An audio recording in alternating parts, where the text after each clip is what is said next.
Kremlis hakati kartma, et sõda Ukraina vastu on täielikult ummikusse jooksnud ja nüüd teatasid ka Ameerika Ühendriigid ametlikult, et nad on oma vahendustegevuse peatanud. Ja nüüd hakati Moskvas taas rääkima võimalusest diplomaatiliselt lahendada sõda Ukraina vastu. Vene pool väidab, et konflikti lõplik lahendus võib põhineda kompromissil ning just kompromissile Venemaa väidetavalt üles kutsubki.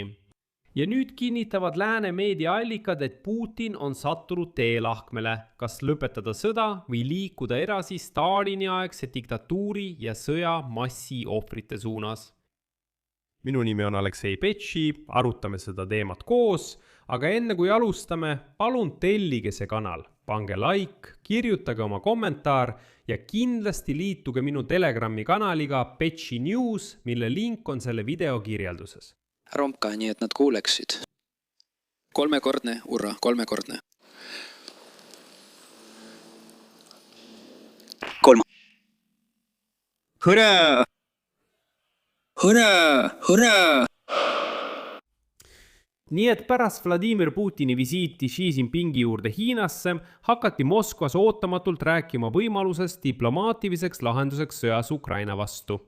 Vene pool väidab, et konflikti lõplik lahendus võib väidetavalt põhineda just kompromissil.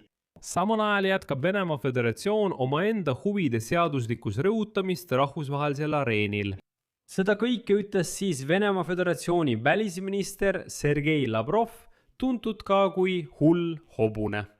Ta ütles, et Moskva mõistab, et niinimetatud Ukraina kriisi lõplik lahendus saab olema kompromissi tulemus. Tema sõnul kinnitab seda väidetavalt ka Venemaa juhtkonna seisukoht, mis lubab nii läbirääkimiste teed kui ka sõjategevuse jätkamist. Edasi, aga tsiteerin Lavrovi.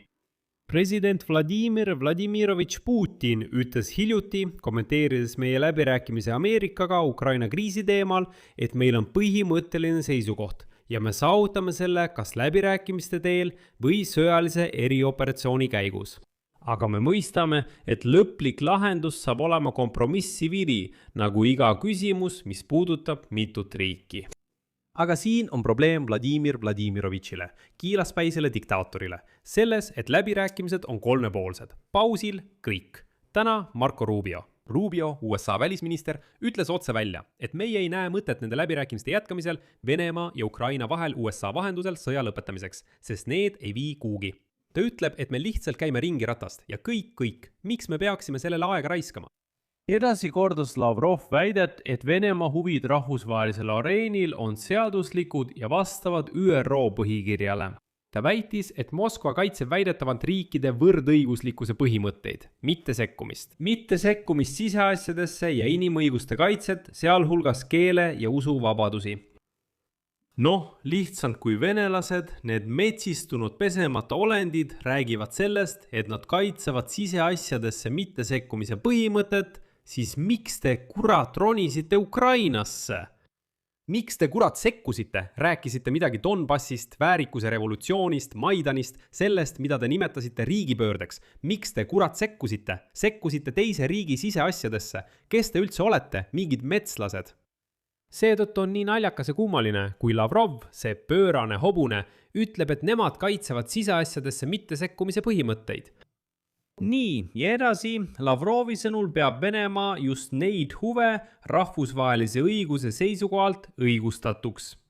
Samas ei täpsustanud ta, millises vormis Venemaa näeb võimaliku kompromissi sõja lõpetamiseks. Aga miks siis järsku selline retoorika? Ja siin kirjutab Bloomberg täna, et edu puudumine rindel, kasvavad kaotused, üha edukamad Ukraina droonirünnakud ja majanduskriis, millega kaasnesid pidevad internetikatkestused eriteenistuste nõudmisel, sunnivad Venemaa juhtkonna esindajaid lõpuks kainema pilguga vaatama sõda, mida nad teavad. Närvilisust, mis ühiskonnas on hakanud ilmnema, jagavad paljud eliidi esindajad. Eliit, sealhulgas mõned kõrged Kremlis töötavad ametnikud, leiavad, et konflikt on ummikusse jooksnud ja selle lahendust ei paista kusagilt. Vladimir Putin, nagu üks Bloombergi allikas ütles, kavatseb sõda jätkata, aga ta ongi ju verine vampiir, mida muud temalt oodata. Kuid ta sooviks selle sõja aasta lõpuks lõpetada. Muidugi, nagu varemgi, enda tingimustel, sealhulgas saavutada täielik kontroll Donbassi üle. Putin sooviks samuti sõlmida Euroopaga laiemat julgeolekulepet, mis sisuliselt kinnistaks Moskvale tema territoriaalsed valutused. Siin on huvitav see, et Putin, nagu te märkasite, juba mitu nädalat Putin ja kogu tema kaaskond räägivad sellest, et nad tahavad läbirääkimisi Euroopaga. Nad pakuvad seal Gerhard Schröderit, Angela Merkelit vahendajate või Euroopa esindajatena. Aga miks? Sest ameeriklased ütlesid, minge kuradile, te räpased metslased, minge kuradile, kuidas teiega üldse saab läbirääkimisi pidada.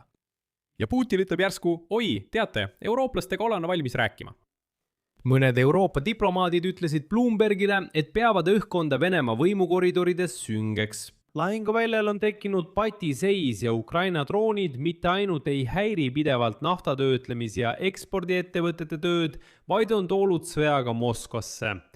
Tuletan meelde, et 17. mai öösel korraldasid peaaegu 600 drooni suurima rünnaku Moskva piirkonnale alates sõja algusest, tabades energeetikaobjekte ja sõjatööstusettevõtteid ja isegi Šeremetjevo lennujaama.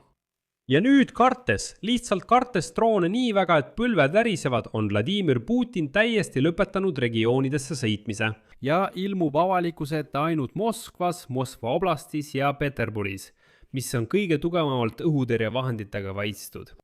Paus tema liikumistes üle riigi Ukraina relvajõudude rünnakute sagenemise taustal on kasvanud 196 päevani. 196 päeva. Putin ronib punkrist välja ainult Moskvas, Peterburis ja kusagil seal Moskva oblastis. Isegi koroonapandeemia ajal polnud sellist asja. Isegi kui koroona oli, ilmus Putin sagedamini kusagil regioonidesse. Nüüd on ta juba 196 päeva, lihtsalt kuseb hirmust püksi ja kardab kuhugi välja minna.